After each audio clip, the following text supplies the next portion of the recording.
Bonjour, bien-aimés dans le Seigneur. Nous sommes infiniment reconnaissants au Seigneur qui, dans sa bonté et sa fidélité, nous accorde d'être réunis en sa sainte présence en ce matin. Et dans la suite de notre programme, nous n'allons pas oublier de saluer nos très chers téléspectateurs qui disposent de leur temps pour suivre nos vidéos sur notre chaîne Ultime Secours des Anges TV sur YouTube. Bien-aimés, nous apprécions davantage votre disponibilité que vous disposez à suivre nos messages. Et c'est un temps que Dieu utilise pour œuvrer dans vos vies selon son plan parfait. Alléluia. Ainsi, nous encourageons davantage dans cet élan parce que nous savons que Dieu œuvrera davantage dans vos vies selon autant que vous lui disposez à suivre ces messages. Amen. Nous voulons ainsi poursuivre en ce matin dans l'éducation de nos âmes, tel que nous avons vu dernièrement, parlant d'aspirer à la maturité spirituelle, telle est l'invitation et l'exhortation que le Seigneur nous lance. C'est-à-dire que chacun d'entre nous puisse voir au fur et à mesure dans la marche avec lui pour arriver au stade de la maturité afin d'être davantage utile entre ses mains. Alléluia. Et en bénédiction pour autrui.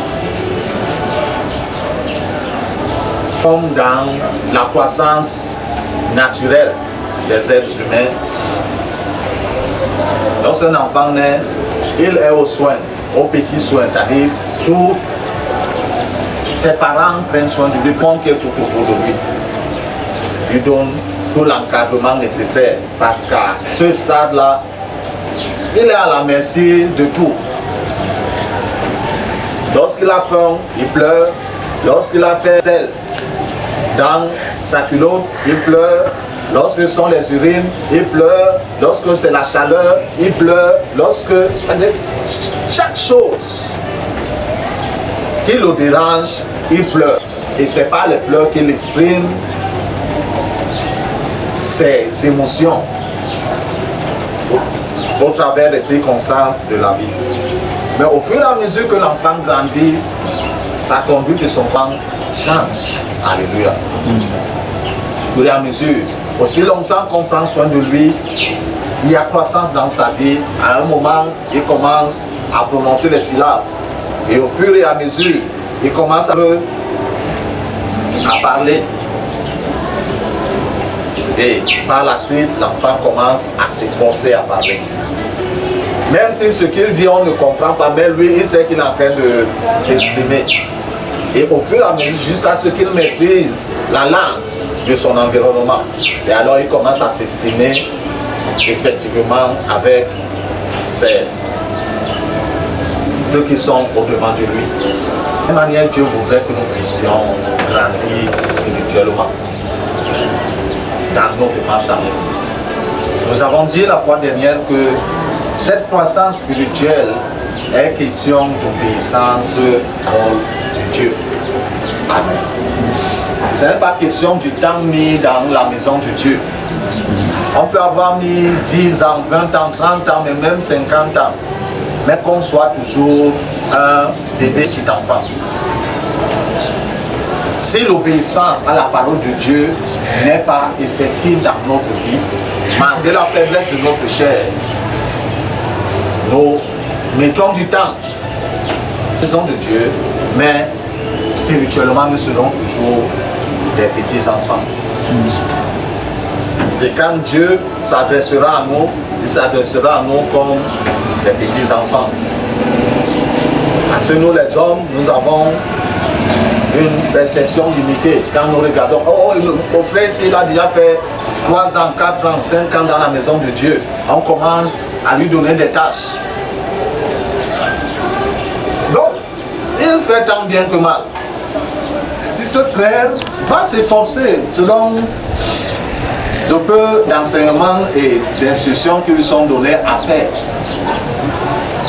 Et pourtant, aux yeux de Dieu, ce frère-là ou cette sœur-là ne devait rien avoir comme responsabilité, parce que Dieu voit que c'est un petit enfant. Un petit enfant dans notre maison, quand même sa maman est en train de balayer ou son grand frère est en train de balayer, en menant la saleté dans un sens. Quand il voit un balai, il va aussi se mettre à balayer. Mais nous allons rendre compte que lui, il amène la saleté au sens contraire. En fait, il veut exprimer son désir d'aider. Alléluia. Mais parce qu'il est un petit enfant, jusqu'à ce qu'on l'amène à comprendre qu'en effet, quand tu vois quelqu'un balayer dans ce sens, il faut aussi te mettre de ce sens-là pour amener la saleté là où la personne est en train de mener. De même, par notre obéissance à Dieu, nous grandissons dans la connaissance de sa parole, dans la connaissance de sa volonté. Et au travers des expériences par lesquelles il nous fait passer dans notre marche, il nous permet de nous enraciner davantage dans notre marche. Et c'est pendant que nous avançons avec Dieu que lui, il commence à faire des tâches. Alléluia. Amen. Des responsabilités, si on peut dire ainsi. Celles que les hommes peuvent nous donner ne sont pas automatiquement données à celles que Dieu veut nous donner. Parce que Dieu, lui, nous connaît mieux que quiconque. Alléluia. Les hommes qui sont nos leaders sont juste nos leaders. Mais il est notre Père. Alléluia. Et le Père connaît mieux ses enfants que le tuteur. Le tuteur est là pour un certain temps. Mais le Père, lui, il connaît chacun de ses enfants. Amen. Nous voulons lire dans la première épître de Jean. Dans Jean au chapitre 2, nous lirons du verset 12 au verset 14.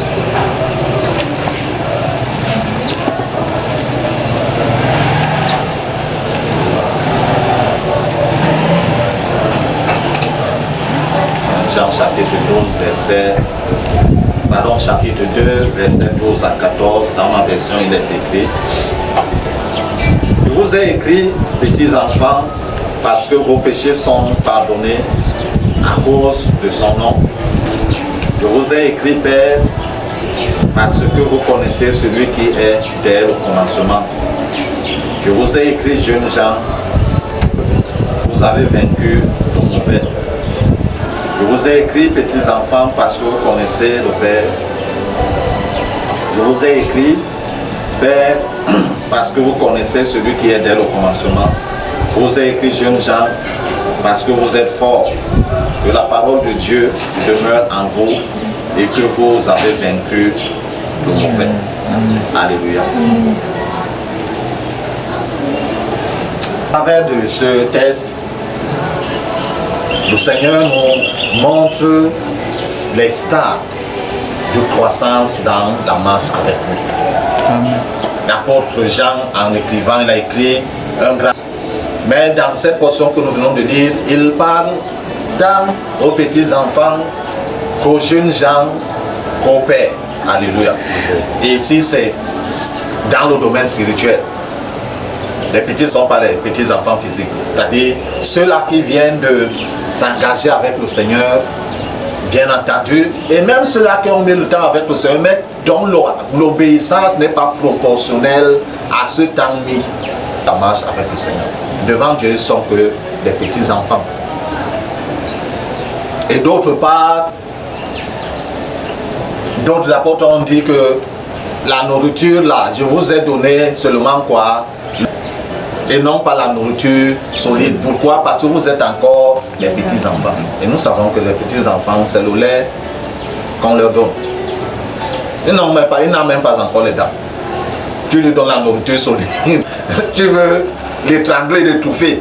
C'est le lait qu'on donne. Tout ce qu'on lui donne est sous forme liquide afin qu'il puisse passer parce qu'il ne peut pas marcher. Donc que son estomac n'ait pas trop de travail. Je lui donne les morceaux de macabo pour que ça traverse même sa gorge pour entrer dans l'estomac. L'estomac aura trop de travail. Alléluia. De la même manière, les petits enfants, on leur amène, on les enseigne les rudiments de la parole de Dieu. Et la plupart se contentent, ils sont contents. Non, j'ai confessé le Seigneur, oh je suis sauvé, si je meurs là maintenant, j'irai au ciel. C'est à ce niveau qu'ils sont d'action. Alléluia. Mais au fur et à mesure qu'ils avancent dans la marche avec le Seigneur, au fur et à mesure ils sont enseignés pour comprendre qu'en effet, oui, lorsqu'on s'engage, on est sauvé, mais on n'est pas sauvé que dans le vide. On est sauvé pour faire quoi? Pour servir. Alléluia. Quand Dieu nous sauve, on ne meurt pas là à l'instant qu'on a confessé le Seigneur Jésus. Authentiquement, on ne meurt pas à l'instant de ce que nous puissions servir. Et pour servir, il faut se disposer à cela. Alléluia. Se disposer au service. Parce qu'on peut donner tous les enseignements aussi qui peuvent aider ce frère, cette soeur au service. Mais si la personne n'est pas disposée au service, son cœur n'est pas disposé au service, tous ces enseignements vont remplir la tête pour le cerveau. On pourra citer tous les thèmes, on citer tous les principes bibliques, mais on ne pourra pas les vivre. Alléluia. Et le Seigneur Jésus, qui est notre maître, il a dit qu'il n'est pas venu pour être servi, mais plutôt pour servir ceux qui étaient là. Et se donner en rançon pour le salut. Il nous a montré un exemple, nous a laissé un exemple que les autres, les tout premiers disciples ont suivi et que nous également nous devons suivre. Donc pendant que nous évoluons dans la marche avec le Seigneur, par œuvre dans nos vies, pour nous libérer et nous détacher de tout ce qui peut nous réclamer, nous devons nous disposer au service. Alléluia. Et le service ne commence pas en haut de l'échelle. Amen. Le service commence au plus bas de l'échelle, dans la maison de Dieu. Dieu ne peut pas te susciter et en 2-3 ans être pasteur ou apôtre ou quoi que ce soit sans que tu n'aies servi dans les autres aspects au département dans sa maison. Et en effet, ce n'est pas quelqu'un qui te pousse à ce service. C'est toi-même qui dois te disposer, t'engager à cela. Amen. Et ça se voit. Lorsque dans la maison de Dieu, tu trouves que la maison de Dieu est sale. Toi, même si quelqu'un a balayé, toi, tu constates qu'il n'y a pas. Tu commences à mettre, commence à s'apercevoir que la personne, c'est que soit un frère, que soit un seul. Le balayage dans la maison de Dieu, préservé comme on pense que c'est les sœurs. Même si elles sont plus, disons, aptes à cela. Même un frère qui veut réellement être utile à Dieu. Lorsqu'il vous vient, on ne va pas dire non, c'est les sœurs. Il suit, et au fur et à mesure qu'on avance avec Dieu, au fur et à mesure qu'on avance dans l'obéissance avec Dieu, Dieu commence à bâtir nos vies, commence à nous orienter dans ces aspects où nous commençons à servir. Amen. Et au fur et à mesure que Dieu commence à nous faire passer dans sa propre école. Alléluia. Et l'école de Dieu est différente de l'école des hommes. L'école de Dieu, c'est au travers des circonstances de la vie, au travers des expériences qui nous permettent que nous puissions rencontrer, afin d'émonder notre caractère, d'émonder chaque situation ou chaque défaut de caractère que Dieu trouve dans nos vies, il va toujours laisser une situation venir pour heurter ce côté-là. Si Dieu voit que c'est l'orgueil qui est poussé en toi, il va toujours permettre des situations qui vont t'humilier. Alléluia.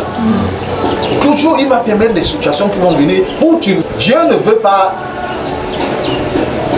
t'humilier en fait, mais il voudrait qu'au travers de ce show, l'orgueil fasse quoi? Quitte. Si c'est la colère, il va toujours permettre une situation qui va te pousser à te mettre, non pas pour que tu grandisses dans la colère, mais pour que le choc puisse enlever la colère. Pardon. Et de même avec tous les autres aspects de nos vies. C'est ainsi que nous serons en train de grandir dans la maison de Dieu, ou dans notre relation avec Dieu. Au fur et à mesure que sa parole s'enracine en nous, au fur et à mesure nous grandissons. Et Dieu donc, dans son école, lui qui connaît réellement notre niveau d'évolution, il commence à nous donner des tâches et des tâches et des tâches. Nous quittons ainsi du stade d'enfant pour entrer dans le stade de jeunes gens, pas physiquement mais spirituellement donné. Au fur et à mesure nous grandissons, au fur et à mesure Dieu élargit le boulevard d'expérience avec lui, afin que nous gagnions en expérience. Plus nous gagnons en expérience, plus nous gagnons en maturité. Amen. Alléluia. Afin d'être utile entre les mains de Dieu et en bénédiction pour autrui. Le petit enfant ne peut pas effectivement aider. S'il est à son niveau, il peut dire à quelqu'un, oh, ah, Jésus t'aime, Jésus sauve. Ça se limite là. Mais lorsqu'on est en train d'avancer dans le stade de jeûne, dans la marche avec le Seigneur, on peut donc commencer à aider quelqu'un. Non pas seulement lui dire Jésus sauve, mais l'aider à marquer le pas vers le Seigneur, à s'engager avec le Seigneur et à commencer à encadrer cette personne. Quand le petit enfant, même si la personne, bon, il peut être à un niveau où il peut conduire la personne à confesser Jésus, mais quand la personne confesse Jésus, il va directement l'amener chez le pasteur. Celui qui est à ce stade de jeûne, il ne va pas directement amener la personne chez le pasteur, non pas pour dénigrer le pasteur, mais il va d'abord faire son travail à son niveau. Quand il sent que non, ici là, mon niveau c'est ici, c'est là où il amène la personne de là-bas vers le pasteur, pour que le pasteur continue le travail qui a été. Alléluia. Et au travers de tout cet ensemble, l'expérience que Dieu devant de nous, c'est comme ça que nous grandissons. Pour commencer à entrer dans le stade des adultes. Et l'adulte dans le Seigneur est celui-là à encadrer cette personne, tout en reconnaissant le rôle et la position, que ce soit du pasteur, que ce soit de l'évangéliste, de l'apôtre, ce qu'il est. Il connaît son rôle, mais il fait son travail à son niveau, afin d'alléger la tâche au leader sur qui il est. Alléluia. C'est ce à quoi nous sommes tous appelés. Nous sommes comme dans une chaîne. Maillon après maillon, nous devons avancer. Au fur et à mesure, ça veut dire que celui qui vient aujourd'hui devrait, après un certain nombre de temps, ne plus être à la même position. Pas la position des bancs dans l'église, mais spirituellement donné, il devait avancer. Sous condition d'obéissance à la parole de Dieu, aux instructions de Dieu, aux conseils que son leader lui donne, sur la base de la parole de Dieu, afin que sa vie puisse aller ainsi d'étape par étape dans la marche avec le Seigneur pour lui être agréable. Alléluia. Et plus nous grandissons, plus nous parvenons à connaître mieux celui-là qui nous a appelés à connaître sa volonté pour nous-mêmes et bien entendu pour autrui qui est à côté de nous. De même que les disciples, au début, ceux qui venaient de rencontrer le Seigneur, ont également rencontré d'autres. Et leur ont dit non, nous avons rencontré le Messie, celui dont les prophètes, la loi et les prophètes parlent. Ils ont amené. Ils ont amené ceux-là vers Jésus, mais par la suite, ces apôtres ont commencé à prendre soin d'eux. Et au fur et à mesure qu'ils grandissaient dans la connaissance du Seigneur, au fur et à mesure, ils avaient dans la maturité pour être ainsi, comme on dit, une aide auprès du Seigneur. Alléluia. Donc le Seigneur voudrait que chacun d'entre nous aspire à cela. Tout comme l'enfant physique aspire à cette croissance, de même chacun d'entre nous devrait aspirer à cette croissance, afin que selon le temps donné, nous puissions être utiles. L'enfant physique, quand il dit, il commence à montrer qu'il veut être utile. Même s'il fait mal ce que l'on est en train de faire, mais il montre tout de même qu'il veut être utile. En fait, aussi, nous devions montrer cela. Un enfant, peut-être d'un an, 2 ans, trouve sa maman en train de laver les habits, c'est pas la maman qui l'appelle le plus souvent. Quand il soit un garçon, une fille, quand il voit, il vient, il met les mains, même s'il est en train de verser la mousse hors de la bassine. Ça montre, il montre par là que non, je veux être utile. Et tel que ça se voit, spirituellement aussi, ça se voit. Nos engagements, notre implication, notre désir de connaître. Lorsqu'on ne connaît pas, ou on a lu un certain passage donné, on a appris, on questionne la personne qui comprend ou connaît mieux que nous. Alléluia. Et on voit par là quelqu'un qui désire connaître, qui désire grandir. Même en classe, plus souvent, bon, l'élève qui ne lève pas la main pour poser des questions, on se dit que non, il maîtrise tout. Mais c'est lors de l'interrogation qu'on voit souvent si l'élève là maîtrise tout. Allez. Donc, dans la maison de Dieu, on ne se moquera pas de quelqu'un qui a posé une question qu'on peut penser bête. Aussi longtemps que tu ne comprends pas, pose une question. Bête, si possible, la personne qui connaît et comprend mieux, pour mieux comprendre. Alléluia. C'est quand on a bien compris qu'on peut garder même ce qu'on a compris pour le mettre en pratique. Mais si on l'a compris, ça va rester comme ça, va dans notre esprit. On ne pourra pas appliquer. Ou alors, même si on s'efforce à appliquer, on va l'appliquer mal. Alléluia.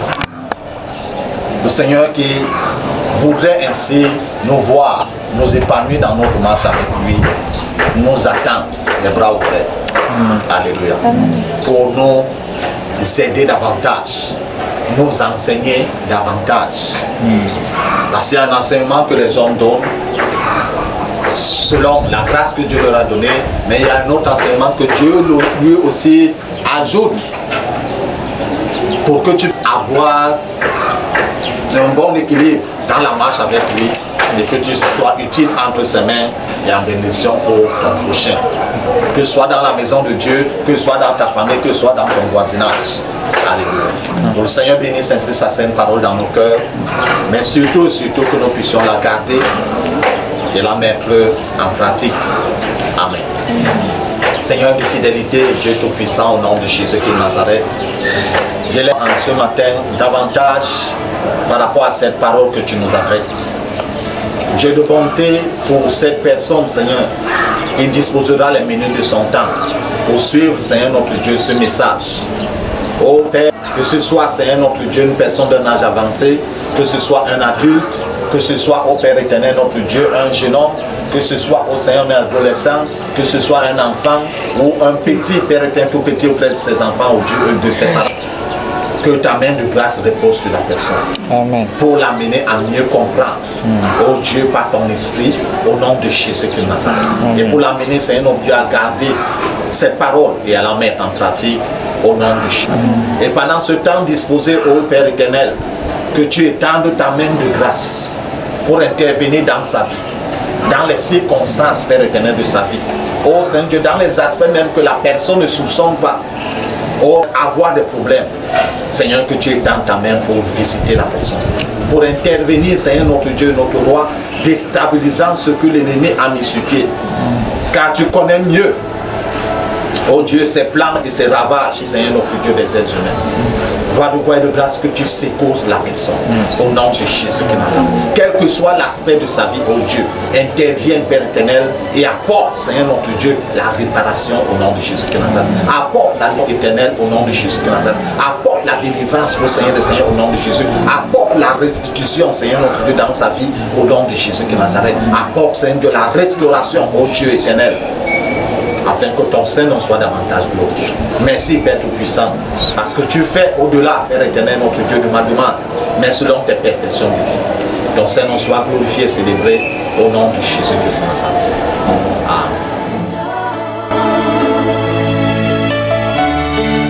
Amen.